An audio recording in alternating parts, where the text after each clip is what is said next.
آپ نے فرمایا جو کثرت سے استغفار کرے گا اللہ ہر تنگی سے اسے نکالے گا، پریشانیوں سے بچائے گا، اللہ وہاں سے رزق دے گا جہاں سے وہم و گمان بھی نہیں ہے، اللہ وہاں سے کام بنائے گا جہاں سے وہم و گمان نہیں۔ استغفار پر وعدہ ہے، لولا تستغفرون اللہ لعلکم ترحمون۔ اور استغفار کیوں نہیں کرتے؟ اللہ کی رحمتیں آئیں گی۔ وما كان الله ليعذبهم وأنت فيهم وما كان الله معذبهم وهم يستغفرون۔ اگر آپ ان میں موجود ہیں نا، اللہ فرما رہے ہیں ان پر عذاب نہیں آئے گا۔ اگر آپ چلے گئے تو جب تک یہ استغفار کرتے رہیں گے ان پر عذاب نہیں آئے گا۔ استغفار سے مسئلوں کا حل ہے، پریشانیوں سے بچنا، کاموں کا بننا، استغفار کی کثرت۔ استغفار سے کیا ہے؟ ہمارے مسئلے حل ہوں گے، استغفار سے ہمارے کام بنیں گے۔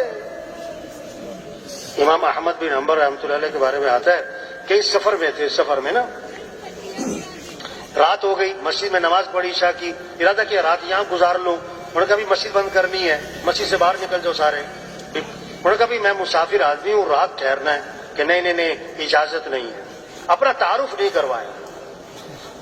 ایک آدمی وہ سن رہا تھا، اس نے کہا بھی یہ کوئی بڑے بزرگ آدمی لگتے ہیں، آپ میرے ساتھ چلو، آپ میرے گھر میں رہ جاؤ، ساتھ لے گیا۔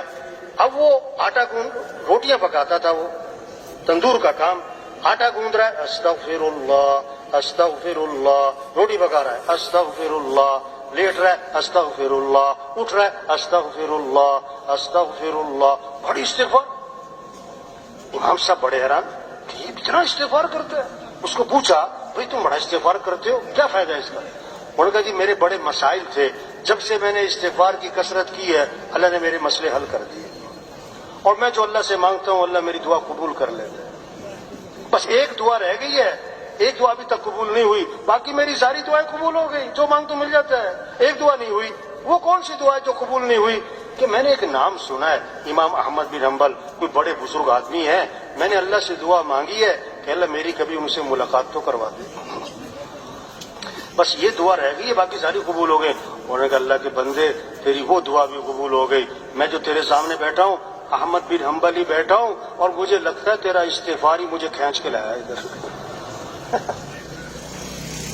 عقل سے نہیں مسئلے حل ہوتے، ذہانت چالاکی ہوشیاریوں سے نہیں ہوتے، اللہ کو ساتھ لینا ہے۔ جیسے کسی کا مسئلہ پھنسا ہوتا ہے نا کہ جی فلاں وزیر صاحب کو بیچ میں ڈالو، کہ فلاں آئی جی صاحب کو بیچ میں ڈالو، کہ فلاں صدر صاحب کو بیچ میں ڈالو۔ تبلیغ میں پتہ کیا کہہ رہے ہیں؟ اے دنیا کے انسانوں، اپنے مسائل کے حل کے لیے اللہ کو بیچ میں ڈالو، اللہ کو ساتھ لیں۔ کیسے؟ کہ حضرت محمد صلی اللہ علیہ وسلم والے اعمال پر آئیں۔ یہ قرآن مسئلوں کا حل ہے، قرآن مسئلوں کا حل ہے۔ پڑھنا مبارک، یاد کرنا مبارک، لیکن قرآن مسئلوں کا حل ہے، کاموں کا بننا اسی میں تو چھپا ہوا ہے۔ بوڑھی اماں دیہات کی رہنے والی، بیٹا پڑھ لکھ گیا، باہر ملک چلا گیا، اب وہاں سے وہ چیک بھیجے اماں کے لیے، ایک چیک آیا، دوسرا آیا، اب وہ چیک لے، اسے پڑھنا وڑھنا تو آتا کوئی نہیں، اس کو چومے اور اس کو چاٹے، سنبھال کے رکھ دے۔ اگلا چیک آیا، چومے چاٹے سنبھال کے رکھ دے۔ اب جناب کئی سارے چیک گھر میں کھانے کو نہیں ہے، فاقے پڑے ہوئے ہیں، دوائی کے پیسے نہیں ہیں، مسائل بنے ہوئے ہیں، اور چیک پہ چیک جمع ہو رہے ہیں۔ اب اس چیک سے فائدہ کیوں نہیں اٹھا رہی؟ اسے پتہ ہی نہیں اس میں ہے کیا۔ آج ایک طبقہ ہے جو قرآن کو چومتا بھی ہے اور قرآن کو رکھتا بھی ہے، اور قرآن بہت اچھی بات ہے قرآن، لیکن قرآن کو سمجھتا، قرآن مسئلوں کا حل ہے۔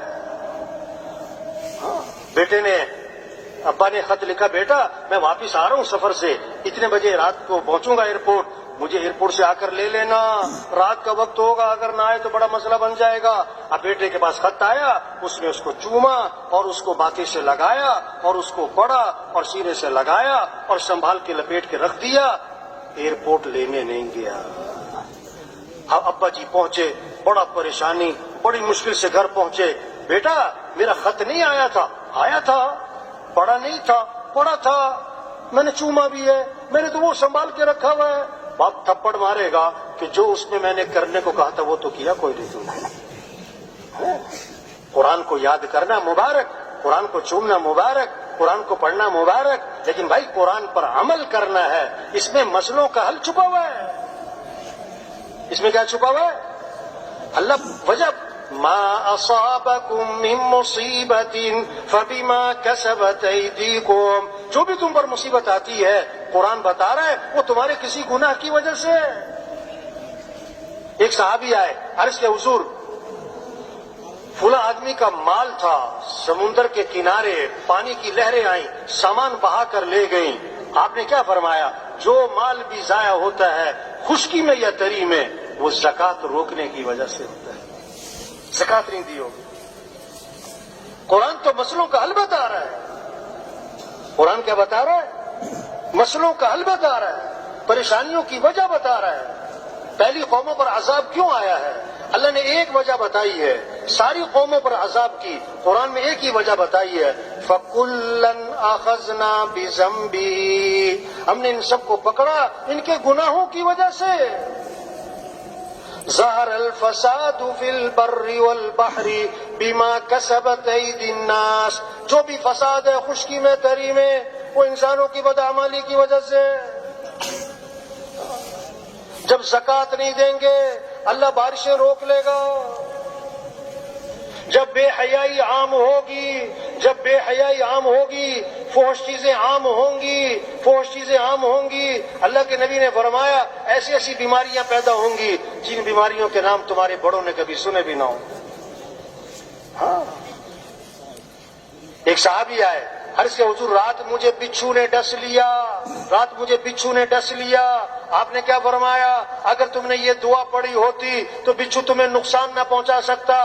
اعوذ بکلمات اللہ التامات من شر ما خلق. اللہ کے نبی کا گزر ہوا، فرمایا تم مجھے پریشان لگ رہے ہو کہ جی ہاں بہت پریشان ہوں، قرضے بھی چڑھے ہوئے ہیں، میں تمہیں ایسی دعا بتاؤں کہ پریشانیاں دور ہو جائیں، قرضے ادا ہو جائیں. دعا بتائی، عمل بتایا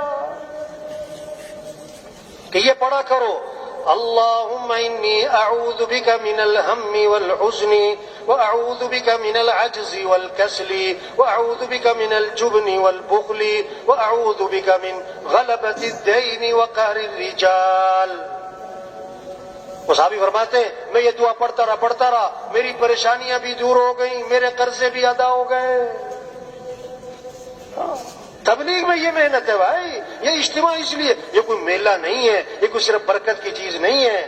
برکت بھی ہے اس میں کوئی شک نہیں، ثواب بھی ہے اس میں کوئی شک نہیں.